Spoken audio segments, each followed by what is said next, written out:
If wild animals could talk, what would they say to us right now? We are sentient beings. Just because we don't talk doesn't mean that we don't feel pain. We feel physical pain, emotional pain, we feel fear, we feel grief when we lose a mate, we feel stress when the environment that we've been so used to foraging in for our food is suddenly disrupted completely. The ancestors of some of us have lived in the British Isles for thousands and thousands of years back, and we have as much right to be here as you humans. And we ask that you just share this world with us. Welcome to the Small Actions, Big Ripples podcast, where we celebrate the achievements of individuals whose small, intentional actions create waves of positive change. In this episode, I welcome the founder and driving force behind Cuan Wildlife Rescue, a charity dedicated to the care and rehabilitation of sick, injured and orphaned wild animals and birds. Megan Morris-Jones, welcome to the Small Actions, Big Ripples podcast. Thank you very much. Thank you for joining me. So, for those listening who don't know you, could you tell us a little bit about your journey and what it is that you do? Looking back on what I think of as the in-between years, between when I left school and when I got married, I think I led a fairly carefree existence. I left school with no idea what I wanted to do. It didn't particularly worry me. And eventually I trained as a linguist secretary, followed some years later by a training in social work. I worked in both spheres, but I never considered either of them as permanent careers. And looking back on it, actually, they were a means to an end, because I'd work maybe a couple of years in a job and then I would quit and I would go travelling. And I just had a wanderlust in my late teens and early 20s. I travelled to lots of different countries. I sometimes worked my way around as a secretary. Other times I would just take a rucksack on my back and hitchhike round. I never had a thought. I never had a care really where I was going to end up. And I think life was a lot easier then because we had no mobile phones, and that did make life a lot simpler. You couldn't spend your time thinking or looking to see, where am I going to go? What's it going to be like? How do I get there? How do I pay for this? I just went. I never knew where I was going to end up that night or where my next meal was going to be. It never worried me. And the freedom I experienced and the people I met and the experiences I encountered, I think, they were just riveting years, those in-between years. And then eventually at 32, I finally got married. We went to live on a small island. We had our daughter. I settled down, and that's when things changed. You mentioned a small island. Is that in the British Isles? Yes, it was a small island off the west coast of Scotland, the island of Ling. Sounds idyllic. Yeah. So what led you first to start Cuan Wildlife Rescue? Very soon after we arrived on the island, I saw a request in the RSPB magazine for anyone who lived near the sea to choose a stretch of coastline and walk it and look for dead, washed-up birds and record them. So I rang them up and I said, well, we've just come to live on this island. And they said, that's wonderful. Can you just walk the whole coast of the island? And you need to do that 4 times every year. Well, we were very good. We did do it 4 times every year for all the time we were there. And I suppose inevitably, perhaps, whilst we were looking for dead, washed-up birds, we would occasionally come across the odd injured live seabird. And the first casualty, and I put that in inverted commas, that we ever came across was the little Manx shearwater. And the Manx shearwater is amongst the most seagoing of all seabirds, which meant that his legs are situated very far back under his body, which makes them very well adapted to a life of swimming, but also hopelessly clumsy on land. And there he was floundering about amongst the high tide line, and so we not unnaturally thought he was injured and picked him up and took him home. Absolutely wrong decision. We didn't have that wonderful Mr. Google you have nowadays, you can look things up. But we took him home, we fed him up on whitebait for 3 days, fortunately realised in time there was nothing wrong with him, and popped him back out in the sea, and off he swam. And then we did pick up the odd injured seabirds after that, and I think that's where my interest began, and it snowballed from there. Incredible. And then you moved to Cuan.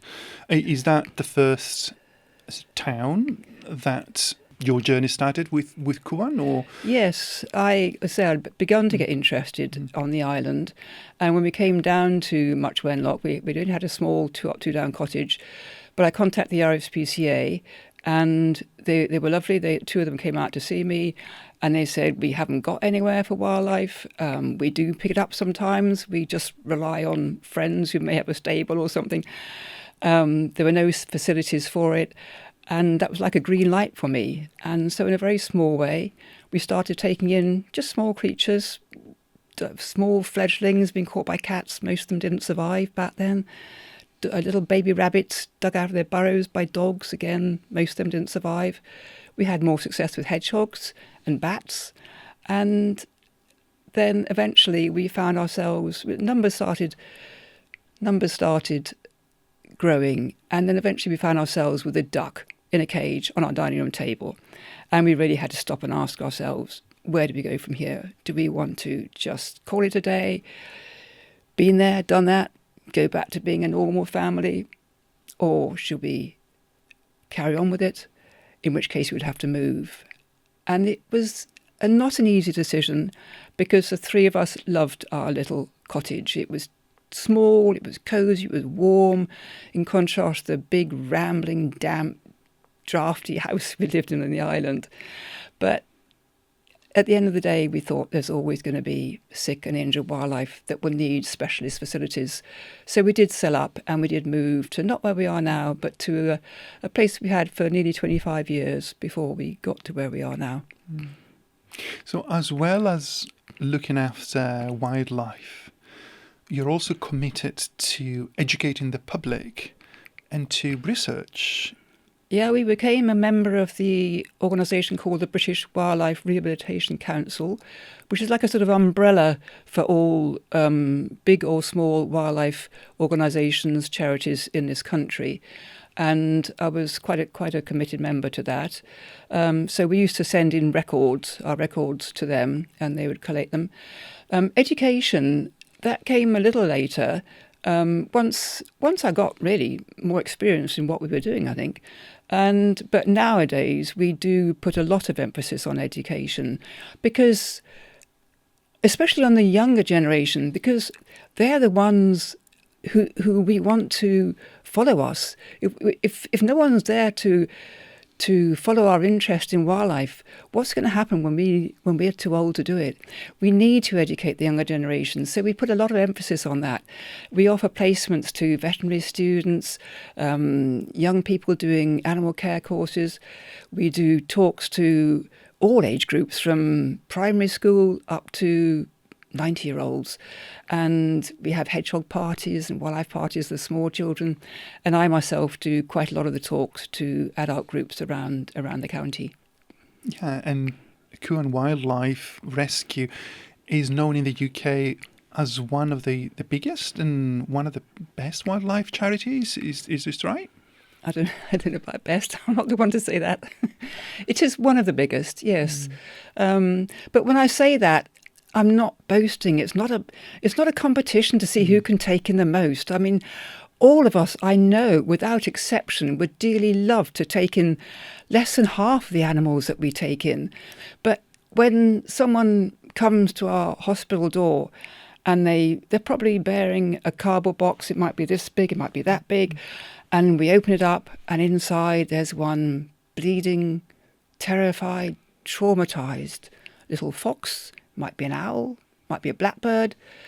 Do we say, I'm really sorry, we're absolutely chock-a-block. Could you possibly take it somewhere else? Well, we never, ever refuse admission to a wild creature that needs our help. So we take on more staff, we recruit more volunteers, and our bills go up. When you reflect on your success over the years, what stands out most to you? Actually, my husband, because he was quite a bit older than me. He always described himself as not particularly an animal person, but from the moment I started getting interested in this crazy harebrained scheme of taking in injured wildlife, he was there behind me all the way. He never once said, "What are you doing? This is, you can't do this. You don't know anything about it." He was there supporting me. He didn't help with the animals particularly, but he was engineer trained. So he built cages, he built enclosures, he built aviaries, he maintained them. He taught himself IT skills so he can put all our records on the computer. He always supported me, and he believed in me at times when I doubted myself. Is there one rescue story over the years that stands out? There are so many I could tell you that stand out in my memory. Some funny, some serious. But one fairly recent one, actually, it wasn't one I was myself directly involved in, but it was, the call came in, a badger stuck in a fence line. It was last winter, just gone. And it was evening, it was dark, I think it was December. I couldn't go out because I just had my hip replacement, but one of our very, very strong supporters went out, and the two of them went out and found this badger. It was stuck in a fence line on the side of a road, and very quickly, Deb, who was the one who went out, she realised it was actually stuck in a snare. She had, say, another helper who was with her, and between them, they managed to manoeuvre the box to ease the badger into once the snare was cut away.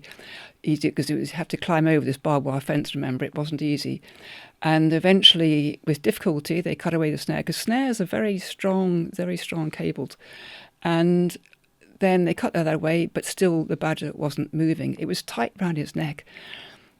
And they realised there was a second snare. It had got trapped in two snares. And eventually they managed to cut away the second snare and managed to get it into the badger box without it running free. And that's not always easy.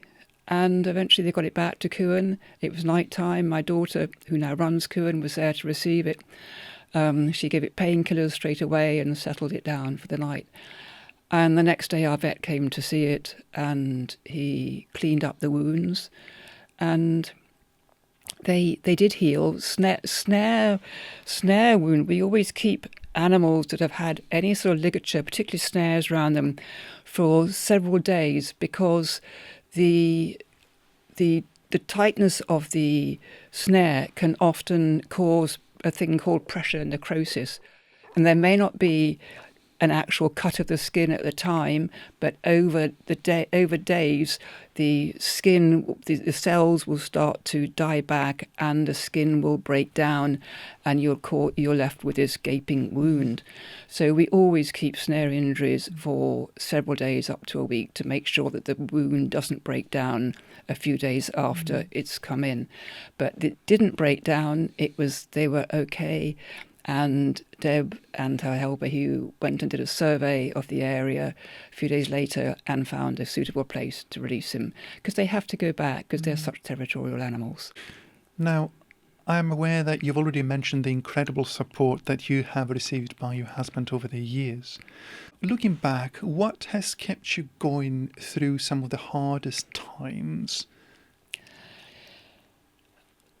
A conviction that Cuan and other places similar to Cuan are indispensable for our wildlife. We humans cause intolerable, or we inflict intolerable damage on our environment and on our wildlife. And the thought that there might be nowhere for someone who picks up an injured, distressed creature, wild animal, bird, and there's nowhere to take it. That is inconceivable. So Cuan must go on, while other wildlife centres must go on. And also, when my husband died, that was a hard time for me and a difficult time for the charity. My worker who'd been with me for 11 years left that year, and my mother died the same year. And I think looking back on it, Cuan might well have gone under had it not been for the incredible support and help shown to me by my followers and friends. One or two did all my animal shopping for me for the whole of the next year without fail. Others formed themselves into a small fundraising group and put on events and to raise money for us. And that was indescribably supportive. And with help and commitment like that, how could I not have gone on? Mm. You're so lucky from the sounds of it to have such an incredible supportive team around you. Yeah. How has your work with Cuan then over the years has shaped your own understanding and beliefs about humans' relationship with wildlife? You're a hopeful person. Do you think there is hope? We see both sides. We see the horrendously cruel side, where cruelty is often inflicted deliberately, whether it's fox hunting or hare coursing, poisoning especially of birds of prey, the use of traps and snares. I've just mentioned snares, some of which are still legal. And it's hard to see the justification for the intolerable suffering that these devices cause to an innocent wild animal. But we also see the wonderful side of human nature. We see the people who are so committed to helping something. The elderly lady a few years ago who drove 3/4 away across Wales to bring a tiny little sparrow to us that needed help. The young man who jumped into a canal in Wales to rescue one drowning little small duckling. And he retrieved it and he tucked it inside his jacket pocket and drove all the way to Cuan just so we could put it in with our other little ducklings and it could be reared until it was released. Little acts like that, they really inspire you. And then, of course, as I've mentioned before, our supporters, they believe in wildlife. They believe in the importance, and they believe in the importance of what we do to try and nurse injured ones back to health and get them back to the wild. And without our hundreds of supporters who support us in so many different ways, the shops, our charity shops, our rescue drivers, without them, there is no way Cuan could continue. We are indebted to them, and they are the backbone of it. You sound very hopeful for the future. I do. There is certainly more awareness than when I started nearly 38 years ago. There is more awareness of the environment. I do see it, and there is certainly more awareness too that wildlife does have a role to play, and it should be protected. And there's more activism from younger people as well, and from there is a lot more done in schools. I think I personally would love to see a lot more done in schools in terms of education. I know there's been terrific advances, and I know there's pressures on the curriculum, but I would love to see more education in our relationship with nature and the importance of wildlife to the environment and to us. Which brings me on to my next question. What's next for Cuan, and what would you like to see happening in the future? I suppose I'll answer the second part first.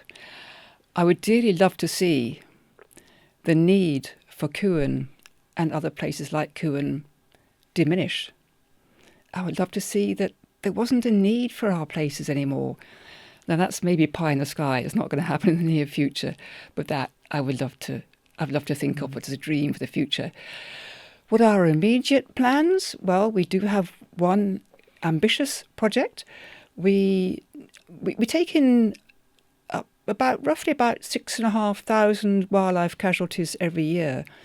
And in the summer, that's when all the babies come in, and the pressure on our facilities is considerable. And so we plan for a new building, not to take the place of where we are at all. There's no way it'll do that. That will always be the hub and the centre of all activity. But in addition, it'll be a building which can have specialist facilities, a specialised bat rearing room with a bat flight, special facilities for rearing the babies, the baby animals and the baby birds. It would have what we desperately need is an isolation block with all the diseases that there are nowadays, not least avian flu. And we've mentioned education. We would have our education room so that we can hold events there, meetings there all year round. And then on top of the building, there would be a flat which could be for either a worker at Cuan or perhaps a year-long veterinary student who could maybe live there. So someone closely connected with Cuan. So it's an ambitious project. It's in the region of £1 million, but we hope to launch it within the next year. We have already got planning permission. If you could change one thing about the way humans interact with wildlife, what would that be? I would like to ban all hunting of all wild animals. I would like to see an end to shooting when it is done purely for sport or entertainment. Of course, there will always be people who argue that we have to control their numbers. That argument doesn't actually hold water, because wildlife can and does regulate itself by a process called self-regulation. And it's seen in times when food is scarce, then their fertility rate drops. And for instance, take the little short-tail field vole. That is the delicacy of owls, particularly barn owls. That is their one prey they really depend on. And the little field voles are cyclical. They have good years and they have bad years. And when there's a bad year and the voles are in very short supply, you will find that barn owls particularly will often lay a smaller clutch of eggs so that they have fewer mouths to feed. So yeah, left to nature, left to itself, nature will regulate itself. It's when we interfere. And of course, the more we interfere, the more we have to go on doing it. Thank you. What advice would you give to someone who is feeling inspired listening to you and want to make a difference for their own community? I would first ask them, think what it is that really interests you. Is it animals? Is it humans? If it's humans, is it young people? Is it the elderly? Is it children? Is it special needs? If it's animals, is it pets, cats, dogs, exotics, or is it wildlife? And when you decided what it is you would really like to get involved in, then approach your nearest charity organisation that deals with that sort of work, because most charities and organisations are always looking for people to help, to volunteers to help. Here at Cuan, we have so many different ways that people can volunteer. It's not just working in the wildlife hospital itself, because that's not for everybody. We have our 2 charity shops, and our volunteers are so needed there. They're indispensable. We have our incredible rescue drivers, again, volunteers who give up their time to go out to anywhere in the county, quite often outside Shropshire, to go and rescue an animal. Maybe someone's already found it, they've got it in a box, but they haven't got a car to get it to us. And our rescue drivers will answer the call and travel sometimes an hour or more to go and rescue a creature and just bring it to us so we can care for it. And so there's so many different ways that people can get involved. Think what it is you're interested in and then approach your nearest organisation. Very useful advice. Thank you. What is the most unusual wildlife creature that you have rescued? I can tell you that. Within the last week, it was a whelk. And a family had been on holiday in Skegness and they'd been collecting seashells to take back home. And when they got back home, they saw inside this shell, there was actually a live creature. And they brought it to us. And a whelk is a large marine sea snail and it feeds on a special type of worm and other mollusks. So we were presented with this small whelk. And it was okay. We fed it on tiny slivers of tiny fish. And then two of our volunteers, it was a wonderful excuse for them to have a day out in Wales, and they took it back to the seaside in Wales and let it go in a little rock pool. What a lovely story. If wild animals could talk human, what would they say to us right now? We are sentient beings. Just because we don't talk doesn't mean that we don't feel pain. We feel physical pain, emotional pain. We feel fear. We feel grief when we lose a mate. We feel stress when the environment that we've been so used to foraging in for our food is suddenly disrupted completely. And the ancestors of some of us have lived in the British Isles for thousands and thousands of years back. And we have as much right to be here as you humans. And we ask that you just share this world with us. When we're an inconvenience, just please accommodate us. We have every right to be here as much as you do. Please just share this world with us and please respect us. A powerful message. I hope many humans are listening right now and will listen to this podcast and take note. Megan, do you have a favourite animal? I was going to ask you if you're a dog or a cat person, but do you have a favourite animal? Let's start with that. Do you mean a wild animal? Could be a wildlife animal, yeah. Wildlife, no. Swans, I have to say, of the bird species, I think I have a particular affinity with swans. Well, mammals, sometimes I think I do, sometimes I think, yeah, it's the badger's my favourite. Then I look at a fox, no, it's the fox, it's my favourite. And then I see a hare. I don't have favourites among the mammals. They are all equally important. Are you a dog or a cat person? I was going to ask you that. I'm curious. I was brought up with both. We always had both in our family. I do have a dog. I've always had a dog. Ever since I've been married, we had cats on the island too. I don't have a cat now just because of where I'm living. I mean, I live in Much Wenlock. It's a small town, but the roads aren't that busy, but there are roads, and I'd always worry. But I've always had a dog, and I have a dog now, and he's 13.5 years old. If people want to support your work, could you tell our listeners how can they reach you and reach Cuan? If they go on our website, which is Cuan Wildlife Rescue.org.uk, then you can find all the information. Or if you prefer just phoning us to say, where do I go from here? 01952 728 070. And if you phone in the daytime, that would be more convenient. Or email us, the email you can find on the website. Thank you for that information. Finally, if there is one thing that we as humans can do to help wildlife, what would that be, and how could we help create a positive real ripple for wildlife? It's a fairly simple answer. One word: litter. Litter causes untold suffering and damage to the environment and to animals, to wild animals.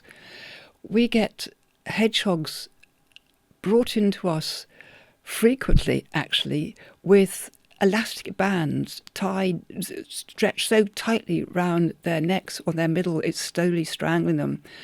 And we've had them embedded so deep that our vet has had to sedate them to cut them free. We've had one hedgehog, I remember, the elastic band was so tight round its rear quarters, it was so disfigured, it had to be put to sleep. Our vet had to put it to sleep. Litter, tin cans, hedgehogs get their heads stuck in tin cans. Fishing tackle, no, I'm not knocking fishermen, please don't misunderstand me, but I am knocking the fishermen or other people who are careless, who leave their fishing tackle lying around discarded, because we get so many call-outs to swans and geese and maybe ducks who are caught up in fishing line, fishing tackle, floats stuck to them, and maybe sometimes the fishing tackle is not just round the swan, but it's also round a branch which is in the middle of a lake. It's on an island in the middle of a lake, and we get so many call-outs, and it's litter of any kind. And I would just say, please don't drop your litter. Put it in a litter bin or take it home. And even one more step, if you can, join your local litter picking group in your community. You don't need any qualifications for that, and anyone and everyone is always welcome. If you do it, you can make a difference. You can make a difference to our environment. You can help our wildlife. Well, that's a wrap for another episode of the Small Actions, Big Ripples podcast. Thank you to my guest, Megan Morris-Jones, for coming on. It's been a pleasure having you on, Megan. Thank you, Stavros. It's been a pleasure being here. Thank you for watching. Thank you for listening. And until next time, please keep taking those small actions. You just never know how far your ripples will reach. See you in the next episode.